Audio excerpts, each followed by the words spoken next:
E sim, salve, salve, ogros e princesas, aqui no 082 Podcast, o meu, o seu, o nosso podcast. Eu sou o Ogro, estarei com você pelos próximos minutinhos e vamos falar de um caso muito, mas muito assim, é revoltante, sabe? É revoltante e é a síntese, é o suprassumo aqui do Brasil. Sim, estamos falando de Miguel Oliveira, né? É isso, o pastor, o profeta. E aí a gente começa a perceber algumas coisas. Primeiro, ele tem um estilo de pregar que é neopentecostal, aquele estilo mais ligado à questão do reteté, do caminho de fogo e de tantas outras bases. Eu não tenho nenhum problema em discutir religião, todo mundo sabe, eu sou ateu, mas o que me traz a discutir aqui é um quê de manipulação que esse menino vem fazendo, e claro, amparado pelos pais. E ele vem seguindo uma cartilha que é a cartilha basicamente de todo pastor picareta ligado a um segmento.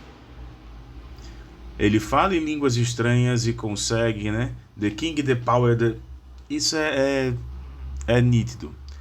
E aí, se a gente for observar, por exemplo, do ponto de vista da psicologia, a manifestação em línguas estranhas, ela pode ser colocada como um fenômeno subconsciente, ou melhor, um fenômeno do inconsciente, mas esse fenômeno ele pode ser guiado.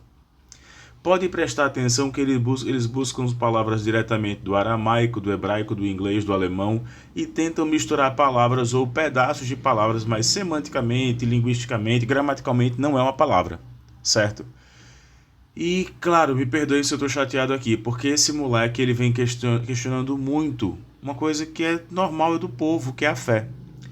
E claro que isso acabou gerando uma certa controvérsia ali, a ponto do Ministério Público e do Conselho Tutelar entrarem na jogada, e agora o pastor Mirim Miguel está proibido, né? Pastor não, profeta, como ele diz, ele está proibido de pregar e também de utilizar as redes sociais e deve retornar à escola.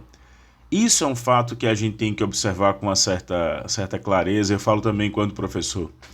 O pai desse moleque simplesmente fez com que ele não, e eu volto a dizer, não frequentasse a escola. Ele assistia aulas online.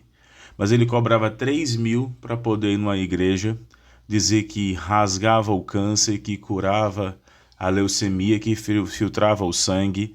Isso é muito prejudicial, isso é criminoso, galera, não tenho o que dizer, é criminoso.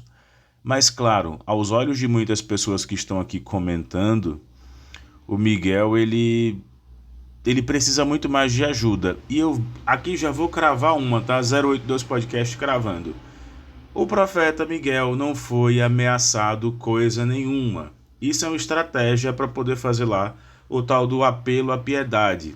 Ele sabe que o que ele fez extrapolou os limites, mexeu com a própria seita, que ele diz que é religião, que é a igreja evangélica.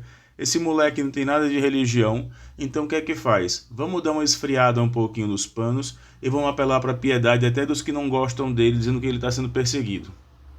Quem tinha interesse em perseguir? O nosso interesse é desmascarar, é mostrar o quão charlatão ele é, mas não de perseguir o moleque. Então aqui o nosso 082 Podcast, a gente crava.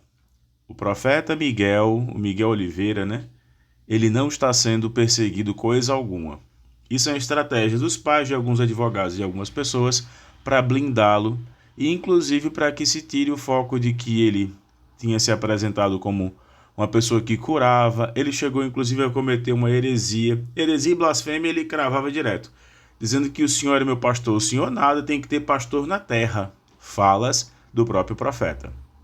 Bom, isso só mostra o quanto a nossa sociedade ela é carente de atenção e, claro, o quanto ela precisa também rever alguns conceitos, inclusive ligados à fé, e aqueles que se apresentam como mercadores, profetas ou até mesmo pessoas que vão tirar a nossa nova concepção ou percepção de fé do senso comum.